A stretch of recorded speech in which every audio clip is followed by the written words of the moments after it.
दर्शकवृन्द नमस्कार। National gold टेलिभिजनको दैनिक कार्यक्रम आजको सन्दर्भमा स्वागत छ। म मन्दिरा ढुङ्गाना। आजको सन्दर्भमा हामी देशभर भएका हरेक विषयवस्तुलाई विश्लेषणात्मक रूपमा प्रस्तुत गर्ने गर्छौं। कार्यक्रम सुरु गरौं यी सामग्रीहरूबाट। मकवानपुरको भीमफेदीमा 15 शैय्याको अस्पताल शिलान्यास। 15 ज्येष्ठ नागरिकलाई आजीवन निशुल्क स्वास्थ्य सेवा प्रदान गर्ने घोषणा। लोड सेडिङ सुरु नभएको विद्युत प्राधिकरणको स्पष्टीकरण। लामो समय भारतबाट बिजुली किनेर धान्न नसक्ने निर्देशक घिसिङको भनाई।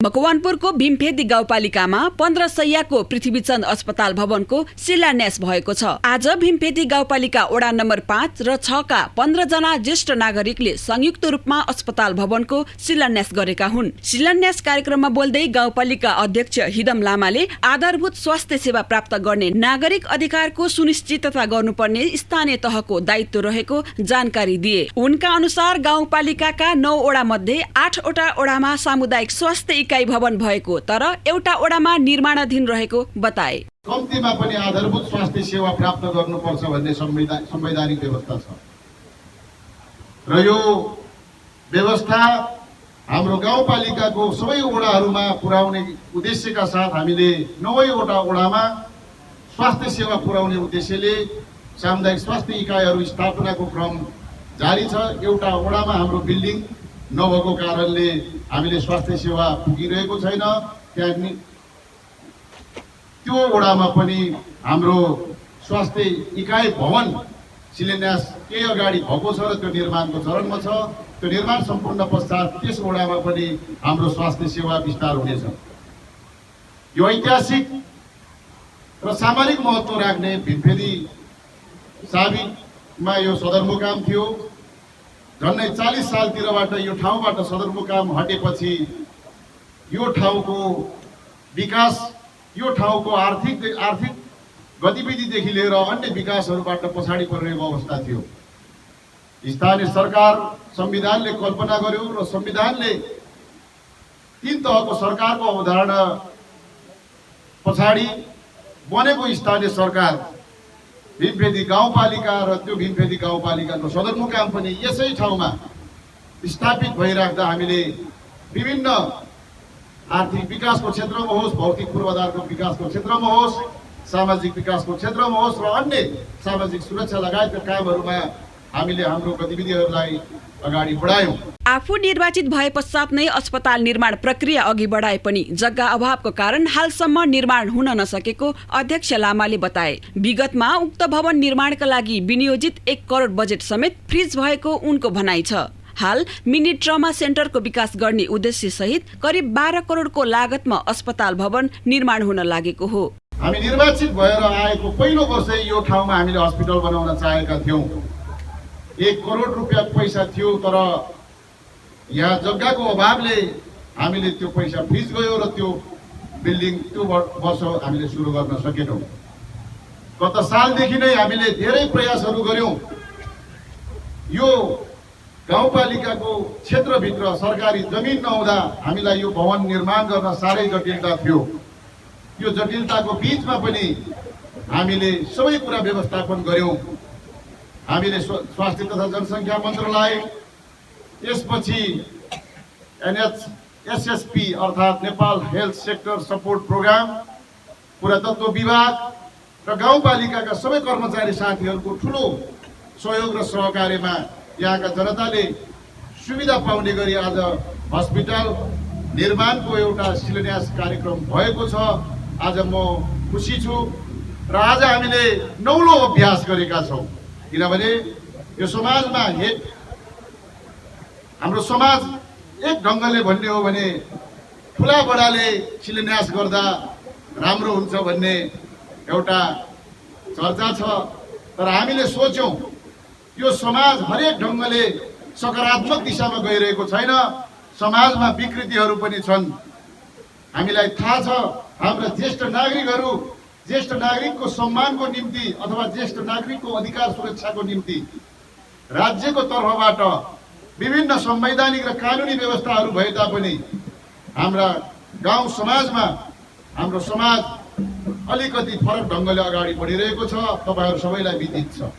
हाम्रा बुवा आमाहरू ज्येष्ठ हुनुहुन्छ, ज्येष्ठ नागरिक भइसकेपछि वृद्ध आश्रममा राखिदिने छोरा बुहारीहरूले नहेर्ने, घरमा 2 लाख पर्ने कुकुर पाल्न तयार छ अहिलेका पुस्ता, तर आफूलाई जन्माएका, आफूलाई हुर्काएका आफ्नो बुवा आमा र हजुरबाहरूलाई, ज्येष्ठ नागरिकहरूलाई आज वृद्धाश्रममा राख्ने।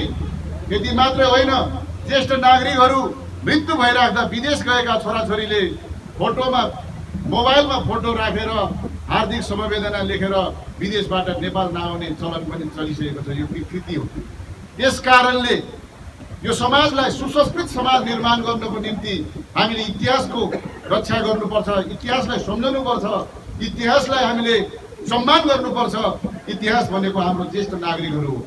त्यस कारणले यो एउटा सन्देश पनि होस् कि हाम्रो ज्येष्ठ नागरिकको माध्यमबाट हामीले आज शिलान्यास गराइराख्दा 15 बेडको हस्पिटल, 15 शैय्याको अस्पताललाई हामीले 15 जना ज्येष्ठ नागरिकको आज बाहुलीबाट हामीले शिलान्यास गर्ने जुन अवसर प्राप्त भएको छ, म गाउँपालिकाको तर्फबाट, सिङ्गो गाउँपालिकाको जनताको तर्फबाट आदरणीय ज्येष्ठ नागरिक महानुभावहरूलाई म हार्दिक सम्मान व्यक्त गर्न चाहन्छु, हार्दिक सम्मान आदर व्यक्त गर्न चाहन्छु। मैले यसो भनिराख्दा यो हस्पिटल यो ठाउँमा किन महत्त्व रह्यो 15 बेडको? आज यो हस्पिटल यो 15 बेडको सामान्य हस्पिटलको रूपमा मात्र नभएर यो काठमाडौँ जोड्ने नाका, सबैभन्दा छोटो नाका, हामी जुरीखेत कुलेखानी हुँदै दक्षिणकाली भएर जोड्ने यो बाटोमा धेरै यातायातको साधनहरू पनि चल्छन्। यहाँको सामान्य घरायसी समस्याहरू, घर घरमा हुने बिरामीहरूको अलावा यस ठाउँमा यातायातको दुर्घटनाबाट हुने विभिन्न खालका बिरामीहरूलाई तत्काल उपचार गर्ने एउटा अस्पतालको रूपमा पनि विकास गर्नुपर्छ भनेर यो अस्पताललाई हामी बिस्तारै मिनी ट्रमा सेन्टरको रूपमा डेभलप गरेर अगाडि लानुपर्छ भन्ने अवधारणाका साथ हामीले यसलाई अगाडि बढाएका छौँ। यो हस्पिटल निर्माणको लागि यो मुलुकको सङ्घीय सरकारले एउटा स्रोतको सुनिश्चितता भइसकेको अवस्था छ। झन्डै 20 करोडको लागत इस्टिमेटमा हामीले टेन्डर आह्वान गरेका थियौँ र 12 करोड 61 लाख चान्जुनमा हामीले यो सम्झौता भएर आजदेखि निर्माण भएको छ र यो निर्माण हामीले कम्तीमा पनि 30 महिना अथवा 32-33 महिनाभित्रमा यो सम्पन्न गर्ने एउटा हाम्रो सम्झौता भएको छ। हामीलाई विश्वास छ निर्माण व्यवसायी साथीहरूले गुणस्तरीय ढङ्गले यो अस्पताललाई समयमै सम्पन्न गर्नुहुनेछ र समयमै यसलाई सेवा प्रवाह गर्ने एउटा फलोको रूपमा स्थापित गर्न सक्ने छ भन्ने म विश्वास राख्न चाहन्छु। म आज धेरै बोल्न चाहन्न। यो हस्पिटल निर्माणमा हामीलाई धेरै समस्याहरू आयो। जग्गाको समस्या, यो हस्पिटलको डिजाइन नेपालीहरूले भन्दा पनि जिएफआइडी र डिएफआइडीको सपोर्टमा एसएसपी अर्थात् नेपाल हेल्थ सेक्टर सपोर्ट प्रोग्रामले त्यसको चाहिँ नि आर्किटेक्ट डिजाइन गरेको कारणले त्यो डिजाइन पास गराउनलाई पनि धेरै हामीलाई मेहनत परेको थियो। त्यस बेलामा हाम्रो कन्सल्ट्यान्टको तर्फबाट पनि जसको डिजाइन गरेको छ त्यो कन्सल्ट्यान्टका साथीहरूले पनि हामीलाई धेरै सहयोग गर्नुभयो। हाम्रो गाउँपालिकाका इन्जिनियर साहबहरू, हाम्रो प्रशासनतर्फका साथीहरूले पनि धेरै सहयोग गर्नुभयो। स्वास्थ्य मन्त्रालयको तर्फबाट सहयोग भयो र हामी यहाँका स्थानीय बासिन्दाको तर्फबाट सहयोग भयो, यहाँका राजनीतिक दलहरू तर्फबाट सहयोग भयो, यहाँका नागरिक समाज अगुवा साथीहरूबाट सहयोग भयो। म गाउँपालिकाको तर्फबाट यो स्थितिसम्म, हस्पिटलको यो स्थितिसम्म पुर्याउनको निम्ति सहयोग पुर्याउनु हुने सम्पूर्ण आदरणीय महानुभावहरूलाई, विभिन्न सङ्घ संस्थाहरूलाई म गाउँपालिकाको अध्यक्षको हैसियतले हार्दिक धन्यवाद व्यक्त गर्न चाहन्छु। अध्यक्ष लामाले ज्येष्ठ नागरिकलाई संरक्षण र उनीहरूको अधिकार रक्षाका निम्ति गाउँपालिका सदैव प्रतिबद्ध रहेको दावी गरे। साथै उनले उक्त भवन शिलान्यास गर्ने 15 ज्येष्ठ नागरिकलाई आजीवन निशुल्क स्वास्थ्य सेवा प्रदान गर्ने उद्घोष समेत गरेका हुन्। ज्येष्ठ नागरिकहरूलाई नै गर्नुको पछाडि हाम्रो समाजमा ज्येष्ठ नागरिकहरूलाई संरक्षण गर्न, ज्येष्ठ नागरिकहरूको अधिकार रक्षाको लागि जतिसुकै संवैधानिक कानुनी व्यवस्था गरे पनि जुन अपहेलित भइराख्नु भएको छ उहाँहरूको चाहिँ नि यो एउटा सन्देश पनि हो। ज्येष्ठ नागरिकहरूको चाहिँ नि सम्मानको निम्ति मात्रै नभएर सुसंस्कृत समाज निर्माण गर्नको लागि, सभ्य समाज निर्माणको लागि ज्येष्ठ नागरिकलाई चाहिँ सबै क्षेत्रबाट चाहिँ नि सम्मान गर्नुपर्छ भन्ने उद्देश्यले पनि हो। र यो हामीले आज जो 15 जना चाहिँ नि ज्येष्ठ नागरिकहरू आज उपस्थित भएर हाम्रो यो शिलान्यास समारोहमा सहभागी हुनुभएको छ, उहाँहरूलाई हामी आजीवन ओपिडी सेवा यो हस्पिटलबाट सेवा प्रवाह भएपछि निःशुल्क गर्ने पनि हामीले चाहिँ नि प्रावधान राख्नेछौँ। कार्यक्रममा बोल्दै विशेष अतिथि समेत रहेका जिल्ला समन्वय समितिकी उपप्रमुख भगवती पुडसाइनीले आगामी दिनमा नागरिकले सहज स्वास्थ्य सेवा प्राप्त गर्ने विश्वास व्यक्त गरिन्। साथै उनले 75 वर्ष माथिका ज्येष्ठ नागरिकलाई निशुल्क स्वास्थ्य सेवा प्रदान गर्न गाउँपालिकालाई आग्रह समेत गरिन्। यो 15 सयको अस्पतालमा वृद्धले जसरी आज शिलान्यास गर्नुभएको छ र भोलि उहाँहरूलाई यो अस्पतालले चाहिँ निशुल्क सेवा प्रदान गर्न सकोस्। यहाँ आएर कुनै पनि वृद्धले निशुल्क रूपमा 75 वर्ष नागिसकेका वृद्धहरूले निशुल्क रूपमा सेवा पाउन सक्नुहोस्। एउटा यस्तो कार्यविधि बनाएर पनि अध्यक्षज्यूको पालामा छोडिदिनु होला, जुन कार्यविधिले भावी जो आउँछ हजुर नै आउन पनि सक्नुहोला, दोहोऱ्याएर अरू दलका पनि आउन सकिएला। र हामी शुभकामना भन्न चाहन्छौँ, यति ठुलो बृहत अस्पतालमा जो वृद्धले आज शिलान्यास गर्नु भएको छ, उहाँ जस्ता हजार वृद्धहरूले यहाँ निशुल्क सेवा उपचारहरू पाउनुपर्छ। र हामीले सबै गाउँपालिकालाई समेट्ने गरी भीमफेदी गाउँपालिका सेन्टरमा रहेको यो हाम्रो आज पृथ्वी चन्द्र अस्पतालले सबै क्षेत्रलाई सेवा पुर्याउन सकोस्, जसले गर्दा संघीय सरकारले स्थानीय तहको सरकारले यहाँ गरिराखेको विकास निर्माणका कदमहरूलाई, यहाँ सामाजिक गतिविधिहरूलाई, बुवा आमाको सम्मानलाई, बालबालिकाको सम्मानलाई सबैलाई स्वीकार्दै हामी हार्दिक आभार व्यक्त गर्न चाहन्छु। म जिल्ला समन्वय समिति मकवानपुरको तर्फबाट पनि यहाँका सबै गतिविधिहरूलाई नियमित रूपले अनुगमन गर्न पाइराखेका छौँ। जिल्ला समन्वय समिति मकवानपुरको तर्फबाट पनि हाम्रो पालिका भवनको लागि 2 करोड रकम सहयोग गरेका छौँ, जहाँ यहाँ चाहिँ थुप्रै लागत लागेर बनेको पालिका भवनमा जिल्ला समन्वय समितिले यो जग्गा उपलब्ध गराउनको लागि र आफ्नो भवन अस्पताल सञ्चालनमा आएपछि भीमफेदी र इन्द्र सरोवरका नागरिकलाई सहज हुने भएको छ। हेरौं केही स्थानीयहरूको प्रतिक्रिया। अब नयाँ बनाउने भयो, त्यसको लागि सायद या पहिले राम्रै बनाउने होला भन्ने विचारमा लागेको छु। यो 1964 मा बनेको राणा शासनको पालामा बनेको रहेछ। यसलाई पहिले थोर बहुत उपयोग हुँदै गएको थियो। बीचमा यो ठाउँको लागि अलि अस्पतालको र सबै थोकको असुविधा भइराखेको थियो।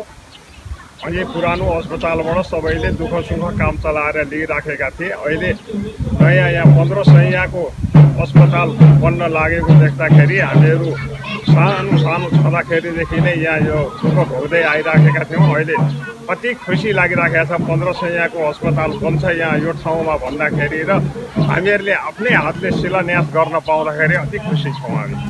कार्यक्रम भीमफेदी गाउँपालिकाका अध्यक्ष हिदम लामाको सभाध्यक्ष तथा जिल्ला समन्वय समिति मकवानपुरकी उपप्रमुख भगवती पुडसाइनीको विशेष आतिथ्य रहेको थियो। स्वास्थ्य मन्त्रालयले तोकेको मापदण्ड अनुसार नै सेवा सुविधा सम्पन्न भवन निर्माण हुने बताइएको छ। अस्पताल भवनमा 3 वटा ब्लक रहनेछ। लिफ्ट सिस्टम सहित भूकम्प प्रतिरोधी, बाल मैत्री, अपाङ्ग मैत्री भवनमा प्रयोगशाला, एक्सरे, शल्यक्रिया र इमर्जेन्सी सेवा उपलब्ध रहने बताइएको छ।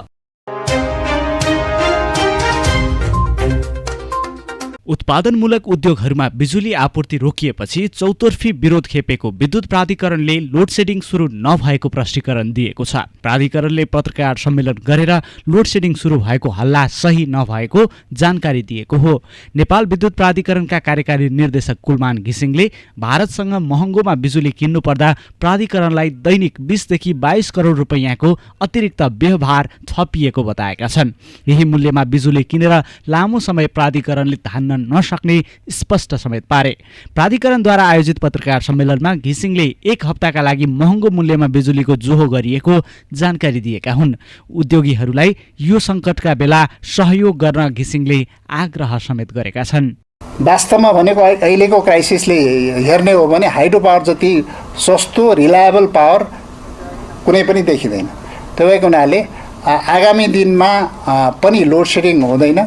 अलिकति तपाईँहरूले चाहिँ इन्फर्मेसन अथवा चाहिँ यो मिडियामा लोड सेडिङ भयो, लोड सेडिङ चाहिँ हुन थाल्यो भन्ने मेसेज गएको जस्तो मैले फिलिङ गरेर हाम्रो टिमले यो चाहिँ पत्रकार सम्मेलन पनि गरेका हौँ। यो कुनै बेलाको क्राइसिस हो। कुनै पनि बेला यो हुनसक्छ। कालीगण्डकी मेरो कुनै बेला चाहिँ वास आउट हुनसक्छ, बिग्रिन सक्छ, मिडल मर्साङदेखि बिग्रिन सक्छ, पावर हाउस बिग्रिन सक्छ। चाइना जस्तो कन्ट्रीमा जबकि 14 लाख मेगावाटको चाहिँ डिमान्ड भएको ठाउँमा 20 लाख मेगावाटको जेनेरेसन क्यापासिटी थियो चाइनामा, कोलको कारणले सबै इन्डस्ट्री बन्द गर्नुपर्ने स्थिति आयो। त्यो त कुनै बेला चाहिँ ग्लोबल क्राइसिस आएको हो। त्यो ग्लोबल क्राइसिसको बेलामा नेपाललाई पनि अलिकति इफेक्ट भएको छ। आज हामी त धेरै इफेक्टेड छैनौँ।